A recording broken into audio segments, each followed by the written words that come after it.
ஓம் ஸ்ரீ மகாபெரிவா சரணம். மகாபெரிவா மகிமையில் இன்னைக்கு ஒரு அருமையான அனுபவம் சொல்லலான் இருக்கேன்.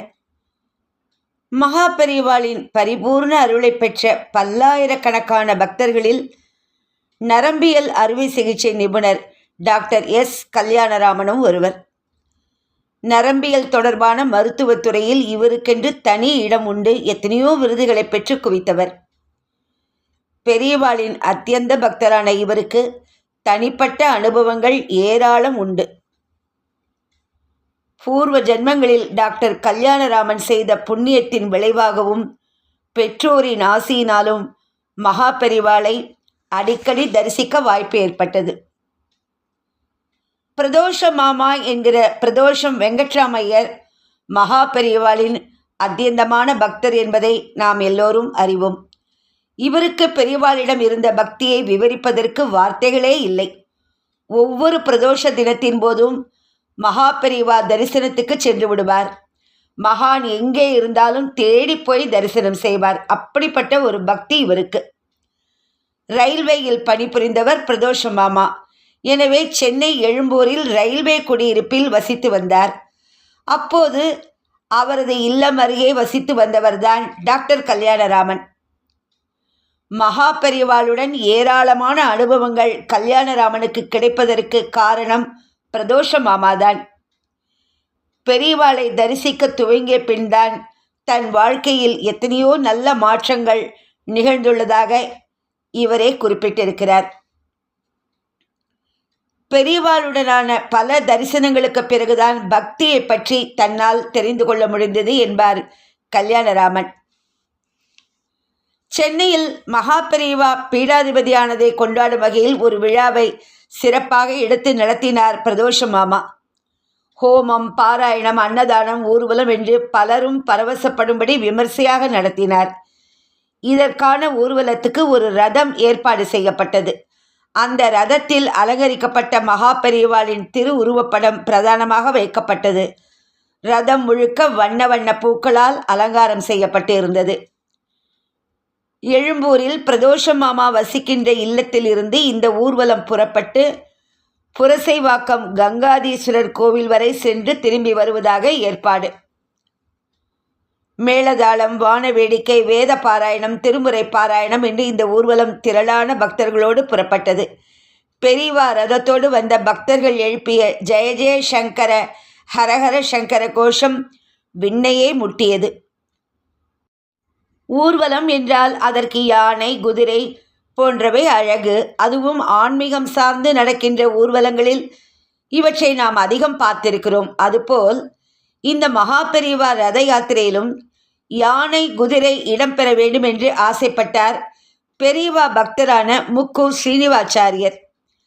இதற்காக சென்னையில் அமைந்துள்ள ஒரு மகாலட்சுமி திருக்கோவிலிலிருந்து இவற்றை ஏற்பாடு செய்து ஊர்வலத்துக்கு அனுப்பியிருந்தார். வெகு சிறப்பாக ஊர்வலம் நடந்து முடிந்தது. விழா காட்சிகளை படம் பிடிக்க ஒரு புகைப்படக்காரர் பிரத்யேகமாக அமர்த்தப்பட்டிருந்தார். இந்த ஊர்வல காட்சிகளை படம் எடுத்து தள்ளினார் அவர்.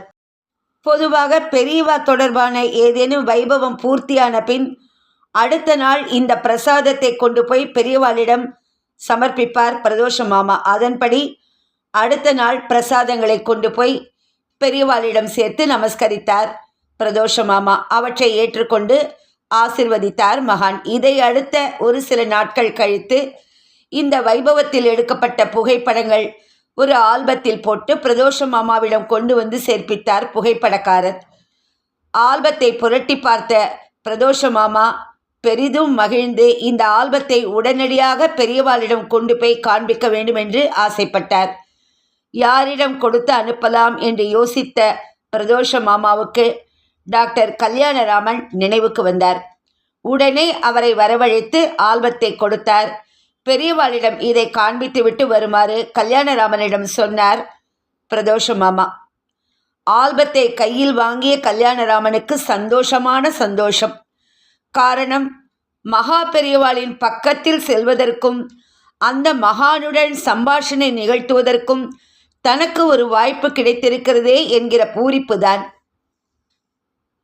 பெரியவா திருச்சன்னதிக்கு ஒருவரை அனுப்ப நேர்கிறது என்றால் அதற்கு தகுதியான ஒருவரைத்தானே பிரதோஷமார்மா தேர்வு செய்து அனுப்புவார்.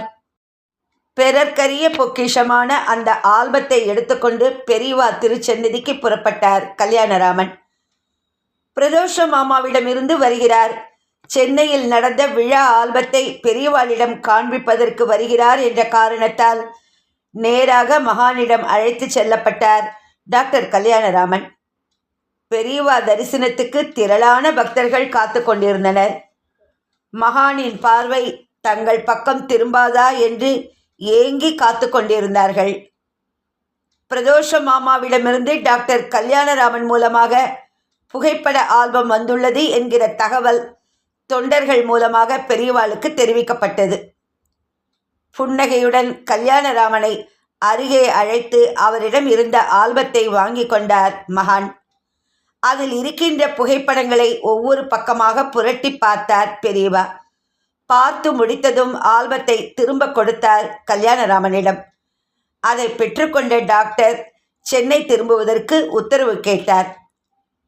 டாக்டர் கல்யாணராமனை தன் விழிகளால் ஊடுருவி பார்த்தார் பெரியவா. பிறகு, இந்த ஆல்பத்தில் இருக்கிற படங்களை எல்லாம் நீ பார்த்தியா என்று கேட்டார். பார்த்தேன் பெரியவா, பவ்யமாக சொன்னார் கல்யாணராமன். ஊர்வலத்தில் ஒரு யானை போனதே, அந்த யானையோட நெற்றியில நாமம் இருந்ததா? நாமம் இருந்தது பெரியவா. பதற்றத்தின் காரணமாக சற்று தயங்கியபடி பதில் வந்தது டாக்டர் கல்யாணராமனிடமிருந்து. அந்த ஆல்பத்தை நீ இன்னும் ஒரு தடவை வேணா பார்த்துட்டு சரியா சொல்லு என்றார் பெரியவா புன்னகையுடன். ஆல்பத்தை புரட்டி பார்த்தார் கல்யாணராமன். யானையின் நெற்றியில் நாமம் காணப்பட்டது. காரணம், சென்னையில் அமைந்துள்ள மகாலட்சுமி ஆலயத்திலிருந்து அழைத்து வரப்பட்ட யானை இது. யானைக்கு நாமம் இருக்கு பெரியவா என்றார் கல்யாணராமன். அந்த ஆல்பத்தில் குதிரையை பார்த்தியோ? பெரியவாளின் அடுத்த கேள்வி இது. பார்த்தேன் பெரியவா, அன்னைக்கு யானையோடு குதிரையும் வந்திருந்தது. குதிரையை பார்த்தியோ இல்லையோ, அதில் ஏதாவது விசேஷம் தெரிஞ்சதா உனக்கு என்று டாக்டர் கல்யாணராமனிடம் கேட்டார் பெரியவா. என்ன பதில் சொல்வதென்று சட்டென்று தெரியவில்லை கல்யாணராமனுக்கு. என்ன பதில் சொல்ல போகிறார் என்று இவரையே தீர்க்கமாக பார்த்து கொண்டிருந்தார் பெரியவா. கல்யாணராமன் விழித்தார். இருந்தாலும் பெரியவாளுக்கு பதில் சொல்ல வேண்டுமே. ஆல்பத்தில் இருக்கிற யானைக்கு நாமம் போட்டிருந்தது பெரியவா, ஆனால் குதிரையை சரியாக கவனிக்கலை என்றார் பவ்யத்துடன். யானையை எவரும் மிஸ் பண்ண மாட்டோம். காரணம், அதன் பிரம்மாண்ட உருவம் பார்ப்பவர்களை எளிதில் கவர்ந்துவிடும். தந்தம் இருக்கிறதா, நாமம் இருக்கிறதா, இப்படி எல்லாமே பார்ப்பவர் மனதில் பச்சென்று பதிந்துவிடும். ஆனால் குதிரை அப்படி இல்லையே. எனவேதான் டாக்டர் கல்யாணராமன் தவித்தார். இவரது தவிப்பை புரிந்து கொண்ட பெரியவா, பரவாயில்ல, இன்னும் ஒரு தடவை அந்த ஆல்பத்தை புரட்டிப்பாரு, குதிரையில் என்ன விசேஷம் தெரிகிறதுன்னு சொல்லு என்றார் பெரியவா புன்னகையுடன்.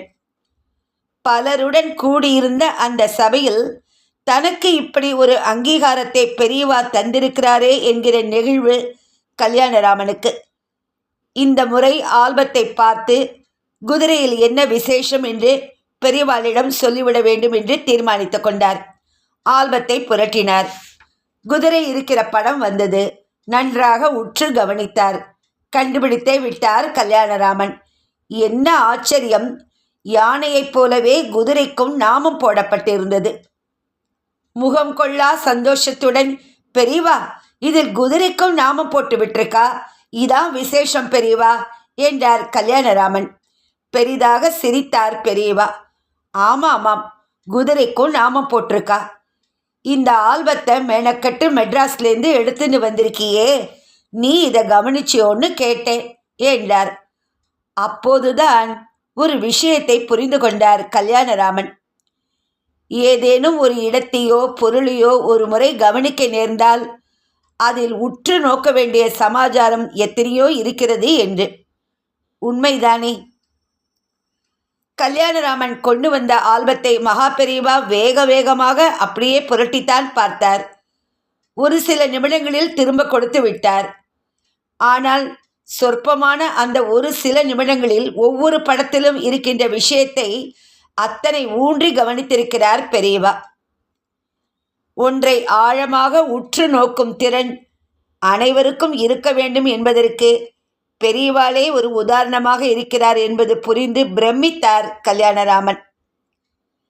இந்த சம்பவத்திலிருந்து நாம் என்ன புரிந்து கொள்ள வேண்டுமென்றால், எந்த ஒரு காரியத்தை செய்தாலும் அதில் முழு ஈடுபாடு இருக்க வேண்டும். ஈடுபாடு இல்லாமல் எந்த ஒரு செயலை செய்தாலும் அதில் ஒரு பூரணத்துவம் இருக்காது. அந்த ஈடுபாட்டை முழுமையாக நம் முன் வரவழைப்பதும் ஒரு தவமே. அதை பெற வேண்டுமென்றால் பெரியவாளின் ஆசிகள் தேவை. இதே டாக்டர் கல்யாணராமனுக்கு 1980களில் கிடைத்த பெரியவா தரிசனம் முக்கியத்துவம் வாய்ந்தது. மருத்துவத்துறைக்குள் நுழைந்து நல்ல டாக்டராக பேரெடுத்து வாழ்ந்து வந்தார் கல்யாணராமன். அப்போது சோலாப்பூருக்கு ஒரு முறை தந்தை சுப்பிரமணியத்துடன் சென்றிருந்தார். தந்தையும் மகனும் பெரியவாளை நமஸ்கரித்தனர். பிறகு சுப்பிரமணியம் சொன்னார், பெரியவா, மருத்துவத்துறையில் இப்போ ரொம்ப பிஸி ஆயிட்டான் ராமன். வருமானமும் கொஞ்சம் சொல்லிக்கொள்ளும்படியாக வருது. இந்த நேரத்தில் வருமானத்தை நல்ல வழியில் செலவழிக்கணும்னு ஆசைப்படுறோம். வருமானத்தை சம்பாதிக்கிறது மட்டுமல்லாமல் புண்ணியத்தையும் சம்பாதிக்கணும். அதனால் என்னென்ன வழியில் பணத்தை செலவு பண்ணினா புண்ணியத்தை தேடலான்னு பெரியவா சொல்லணும். இப்படி நீளமாக சொல்லிவிட்டு பெரியவாளுக்கு நமஸ்காரம் செய்தார் சுப்பிரமணியம். சற்று நேரம் பெரியவா மௌனமாக இருந்தார். பிறகு திருவாய் மலர்ந்தார். புண்ணியம் தேடுவதற்கு என்ன வழி சொன்னார் பெரியவா? சுப்பிரமணியத்தை பார்த்து பெரியவா சொன்னார், நீங்கள் எல்லோரும் பிராமணர்கள். ஒவ்வொரு பிராமணனும் வேதம் கற்றுக்கொள்ள வேண்டும் என்று சாஸ்திரம் சொல்கிறது. வேதம் கற்றுக்கொண்டு பிறருக்கு வேதத்தை கற்றுத்தர வேண்டும். ஆனால் உங்கள் குடும்பத்தில் பலரும் மருத்துவர்களாக இருக்கிறீர்கள், வேதம் கற்றுக்கொள்ளவில்லை.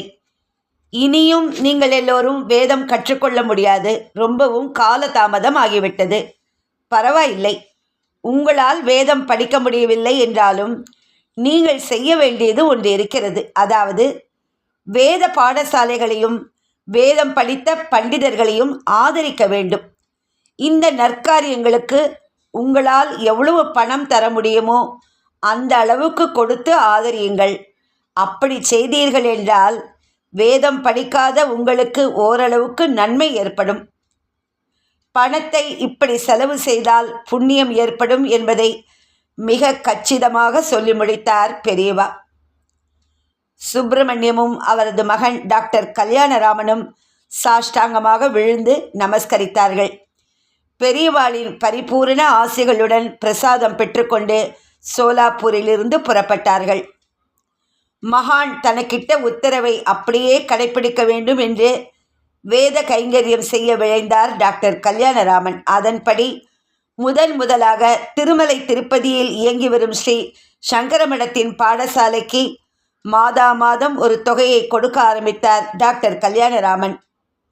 வேதத்தை ஒருவர் பற்றி கொண்டால் வேதம் அவரை காப்பாற்றும் என்று சொல்வார்கள்.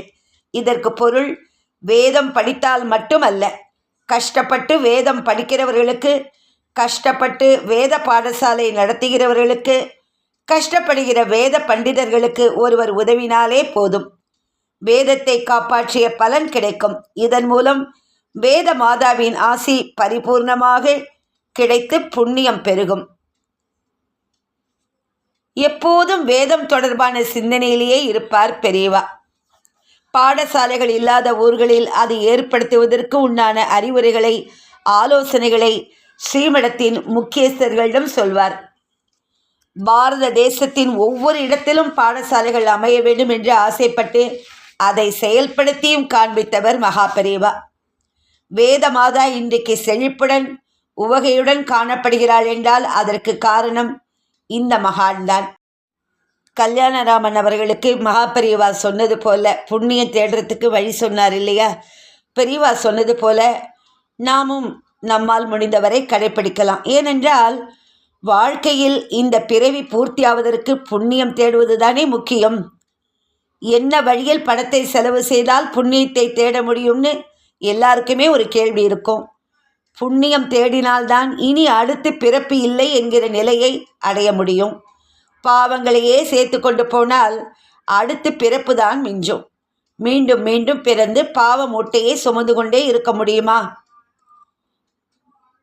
அதனால் மகாபெரிவா சொன்னது போல வேத பாடசாலைகளுக்கும் வேதம் படித்த பண்டிதர்களுக்கும் நம்மால் முடிந்த அளவு பொருள் கொடுத்து உதவலாம். ஹரஹர சங்கர ஜெய ஜெய சங்கர, ஹரஹர சங்கர ஜெய ஜெய சங்கர. ஓம் ஸ்ரீ மகாபெரிவா சரணம். நமஸ்காரம்.